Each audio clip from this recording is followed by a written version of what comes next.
എന്താണ് neutralisation reaction? ഒരു ആസിഡും ഒരു ബേസും റിയാക്ട് ചെയ്തിട്ട് അവിടെ ഒരു സാൾട്ടും വാട്ടറും ഉണ്ടാകുന്ന പ്രോസസ്സിനെ നമ്മൾ പറയുന്ന പേരാണ് ന്യൂട്രലൈസേഷൻ റിയാക്ഷൻ. നമ്മൾ അറിഞ്ഞുകൊണ്ടും അറിയാതെയും ഒത്തിരി പ്രാവശ്യം നമ്മൾ ന്യൂട്രലൈസേഷൻ റിയാക്ഷനിലൂടെ പോകുന്നുണ്ട്. ഒരു എക്സാമ്പിൾ പറയുകയാണെങ്കിൽ നമ്മുടെ അസിഡിറ്റി. എങ്ങനെ അസിഡിറ്റി ഉണ്ടാകുന്നത്? നമുക്കറിയാം, നമ്മുടെ സ്റ്റൊമക്കില് ഒരു പെർട്ടിക്കുലർ ടൈപ്പ് ആസിഡ് പ്രൊഡ്യൂസ് ചെയ്യുന്നുണ്ട്, ഹൈഡ്രോക്ലോറിക് ആസിഡ്. ഈ ഹൈഡ്രോക്ലോറിക് ആസിഡിന്റെ എമൗണ്ട് കൂടുമ്പോൾ നമ്മുടെ സ്റ്റൊമക്കിൽ പെയിനും ഇറിറ്റേഷനും ഫീൽ ചെയ്യും. അതിനെ നമ്മൾ എന്ത് പറയുന്നത്? അസിഡിറ്റി എന്ന് പറയുന്നത്.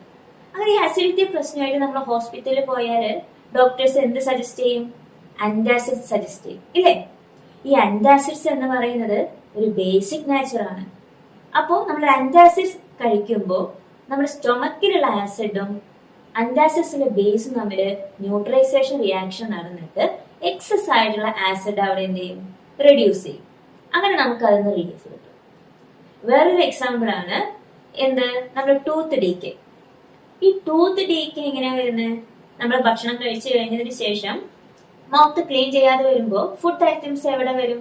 നമ്മുടെ പല്ലിൽ പറ്റി പിടിച്ചിരിക്കും. അതുകൊണ്ട് എന്തുണ്ടാവും?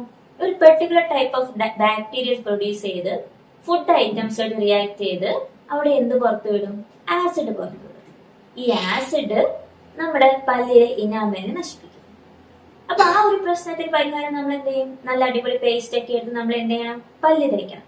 അപ്പൊ നമ്മുടെ പേസ്റ്റ് എന്ന് പറയുന്നത് ബേസിക് നാച്ചുറാണ്. അപ്പൊ ബേസിക് നാച്ചുറുള്ള പേസ്റ്റിലെ കണ്ടന്റും നമ്മുടെ മൗത്തില് ഫുഡ് ഐറ്റംസ് ഡീഗ്രേഡ് ചെയ്തുണ്ടാവുന്ന ആസിഡ് കണ്ടന്റും കൂടി റിയാക്ട് ചെയ്തിട്ട് അവിടെ ന്യൂട്രലൈസേഷൻ റിയാക്ഷൻ. ഇതേപോലെ ധാരാളം എക്സാമ്പിൾ നമ്മുടെ ഡെയിലി ലൈഫിലുണ്ട്. അത് നമുക്ക് ഇനി വീണ്ടും അതിനെപ്പറ്റി ഡിസ്കസ് ചെയ്യാം.